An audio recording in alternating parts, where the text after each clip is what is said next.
হরে কৃষ্ণ। কৃষ্ণ কথা উইথ অপর্ণা চ্যানেলে সকল বন্ধুদেরকে জানাই স্বাগত। ভালো মানুষের 4টি লক্ষণ থাকে, কি কি শুনুন। প্রথমত বলছে, ভালো মানুষেরা অল্পতেই রেগে যায়, অল্পতে তাদের রাগ হয়ে যায়, কিন্তু তারা বেশিক্ষণ রেগে থাকে না, খুব তাড়াতাড়ি তাদের রাগ কমেও যায়। দ্বিতীয়ত বলছে, ভালো মানুষেরা কখনো অন্যদেরকে ঠকায় না, তারা কখনো অন্যদেরকে ঠকাবে এ কথা মনেও আনে না। তৃতীয়ত হলো, ভালো মানুষেরা কি করে জানেন? ভালো মানুষেরা সব সময় অন্যদেরকে বিশ্বাস করে, আর এর ফলেই তারা নিজেরাই শেষে বিপদে পড়ে যায়। তো এটা হলো ভালো মানুষের খুব ভালো লক্ষণ। তারা অন্যদেরকে এতটাই ভালোবাসে, বিশ্বাস করে, তারা শেষে নিজেরাই বিপদে পড়ে।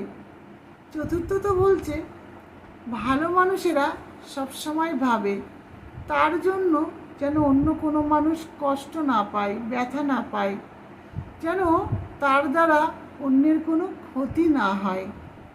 আমরা সমাজে অনেক ধরনের মানুষকে দেখে থাকি, ভালো খারাপ মেশানো, কিন্তু ভালো মানুষের এই 4টি গুণ, এর ফলে কি হয়? তারা হয়তো কখনো নিজেরা ঠকে যায়, কখনো বিপদে পড়ে, কখনো বা রেগে যায়, কিন্তু তাদের মন এতটাই ভালো থাকে এবং তারা এতটা সৎ হয় যে তারা সর্বদা ভগবানের আশীর্বাদ লাভ করে। কিভাবে? ভগবান সর্বদা সৎ ব্যক্তির সঙ্গেই থাকেন। ভগবানকে তো আমরা চোখে দেখতে পাই না, কিন্তু ভগবান প্রত্যেকটা জীবের মধ্যে পরমাত্মা রূপে আছেন। তাই সৎপথে থাকা ব্যক্তির সাথেই ভগবান থাকেন। সৎ ব্যক্তি যতই বিপদে পড়ুক না কেন, তাকে উদ্ধার করবার জন্য, তাকে রক্ষা করবার জন্য স্বয়ং ভগবান থাকেন। তাই বলবো, জীবনে সৎ হন, ভগবানের কৃপা লাভ করতে পারবেন সর্বদা।